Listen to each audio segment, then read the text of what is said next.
मित्रों, मैं हूं डॉक्टर चंद्रवीर। मेरे चैनल में आपका स्वागत है। तीन ओर समुद्र से घिरा हुआ अरब प्रायद्वीप एशिया और अफ्रीका के संधि स्थल पर अवस्थित एक रेगिस्तानी भूभाग है, जिसमें जगह जगह सूखे पहाड़ और पठार हैं। अरब प्रायद्वीप के अंतर्गत माने जाने वाले देश हैं Bahrain, Kuwait, Oman, Qatar, Saudi Arab, Jordan, Lebanon, संयुक्त अरब अमीरात और यमन आदि। प्राचीन काल में इन देशों में सामी या सेमेटिक लोगों का निवास था, जो बहुल देववादी थे और हर बस्ती का अपना अलग क्षेत्रीय देवता होता था, या तो लकड़ी से निर्मित या फिर पत्थर से। यहूदियत के पश्चात एवं ईसाइयत से पहले अरब प्रायद्वीप के कई हिस्सों में बौद्ध धर्म का प्रभाव था। अरबी लोग बुद्ध को बुत कहा करते थे, इसी से बुत परस्त और बुत शिकन शब्द उत्पन्न हुए हैं। ईसा की 7वीं शताब्दी में जब इस्लाम का प्रादुर्भाव हुआ, तब बौद्धों को नव दीक्षित मुसलमानों के द्वारा असब अल बिहाद के नाम से संदर्भित किया जाने लगा, जिसका अर्थ था बौद्ध समाज।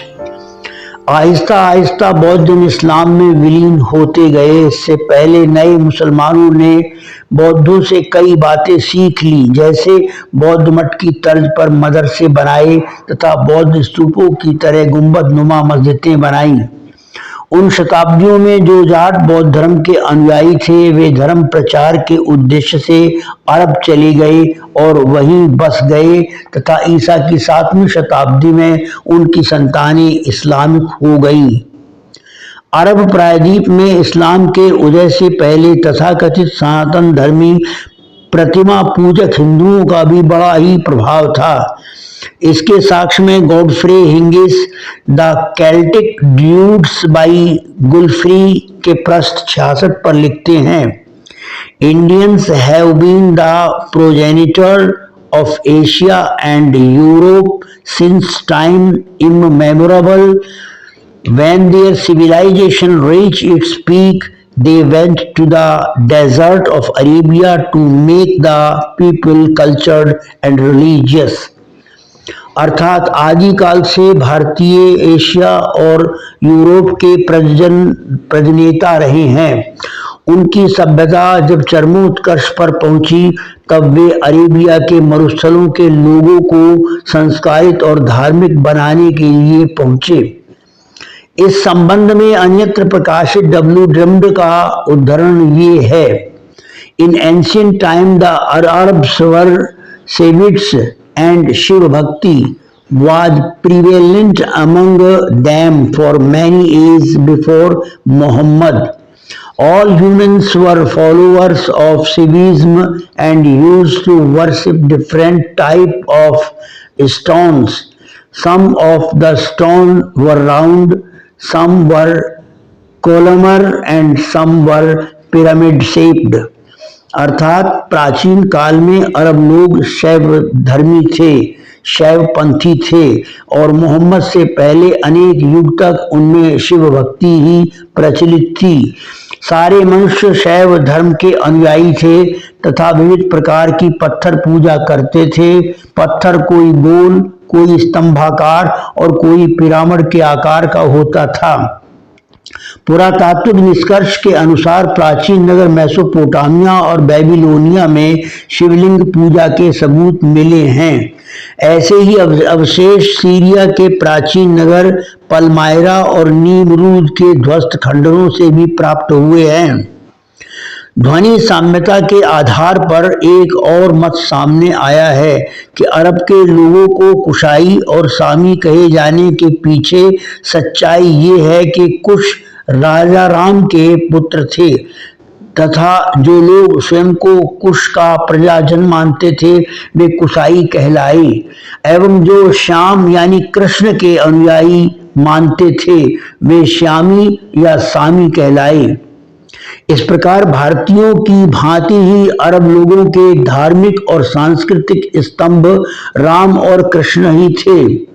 इन सब विचारों के अलावा भी कई और परिकल्पनाएं हो सकती हैं, यथा मक्का के मंदिर में काले रंग का शिवलिंग होना, योगासन करते हुए शिव को नमन करना या नमाज पढ़ना एवं निराकार मगर सर्वशक्तिमान ईश्वर को सातवें आसमान पर मानना आदि आदि। हमारा वर्णन विषय है कि जाट अरब में कब पहुंचे या कब से पहुंचने शुरू हुए। तो जाहिर तौर पर वे तभी से पहुंचने शुरू हुए जब मध्य एशिया में नवपाषाण युग के पश्चात कृषि युग की शुरुआत हुई। उर्वरा भूमि और चरागाहों की तलाश में उनकी जनधाराएं यूरोप के मैदानों में गईं, भारत और ईरान में आवर्जित हुई तथा अनातोलिया या आधुनिक टर्की के रास्ते अरब के मरुस्थलों पर पहुंची और नखलिस्तानों में जा बसी।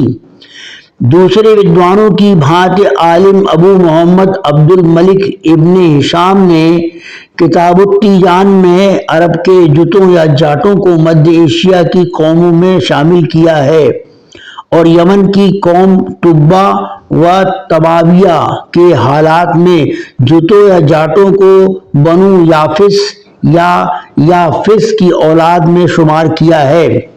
मिसाल के लिए तुब्बा शमरील अश बिन नशरुन्यम के संबंध में चर्चा करते हुए किताबुत्तीजान के पृष्ठ 220 पर उल्लेख किया गया है कि सगद, करद, खजर, जुत और क्रूत ये सब यासिफ बिन हजरत नूह अलैहिस्सलाम की औलादी हैं।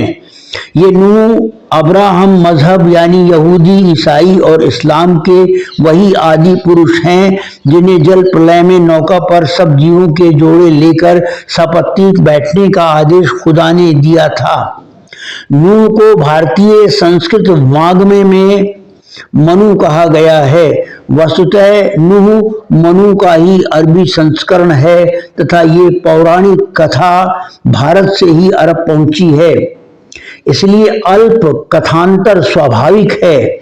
जल प्रलय के पश्चात समग्र संस्कृति नष्ट हुई तथा नूह अथवा मनु जीवित बचे, अतएव भूमंडल पर सब उन्हीं की संतानें हैं। किताबुत्तीजान में वर्णित कई नूह संततियों से के दो ही को पहचान की जा सकती है, एक तो खजर और दूसरी जुत। खजर गुर्जर का और जुत जट या जाट का अरबीकरण है। जाट यहूदियत आने से पहले से ही अरब में बसे हुए थे। संभवतः पर्यावरणीय वैषम्यता और बसासतों के बीच की दूरी के कारण उनमें एकता और सामुदायिकता निर्बल बनी रही।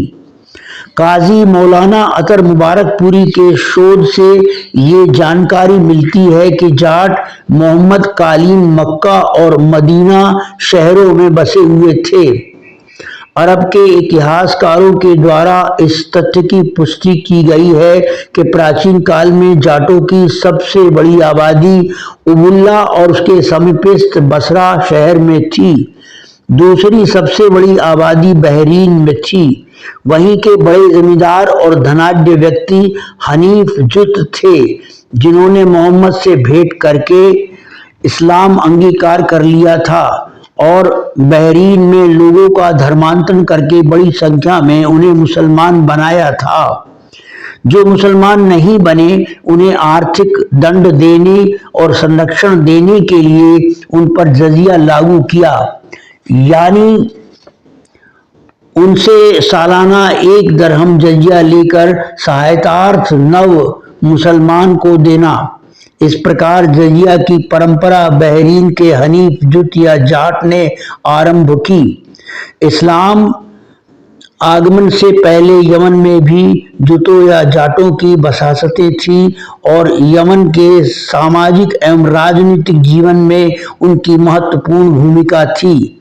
खलीफाओं के शासन में जब अरब और पारस के इलाके उन्मादी मुस्लिम सेना के अधीन आ गए, तब जाटों को जबरन अथवा लालच देकर इस्लाम में परिवर्तित कर लिया गया। मौलाना अतर मुबारकपुरी के अनुसार जब उमैयद खलीफा का राज आया तब उन्होंने अपने संरक्षण में जाटों को सीरिया, एंटीओक या टर्की और तटीय क्षेत्रों में बसा दिया। इस प्रकार बसाने का मूल कारण था जाटों की एकता को तोड़ देना। खलीफा जाटों की प्रवृत्ति से परिचित था कि उनकी एकता सब पर भारी पड़ती है, इतनी कि वे चाहें तो बगावत कर तख्ता पलट कर सकते हैं। आज का ये वीडियो बस यहीं तक। अगले वीडियो में बताने का प्रयास करेंगे कि जाटों का जिक्र इस्लाम की हदीसों में है, खिलाफतों और कारगुजारियों में जाटों की भूमिका क्या थी तथा वर्तमान में अरबियन जाटों की स्थिति क्या है, आदि आदि। मित्रों, अगर आपको ये वीडियो अच्छा लगा हो तो इसे लाइक कीजिए, शेयर कीजिए, कमेंट्स कीजिए और चैनल को सब्सक्राइब कीजिए। पूरा वीडियो देखने सुनने के लिए आपका साभार धन्यवाद। नमस्ते।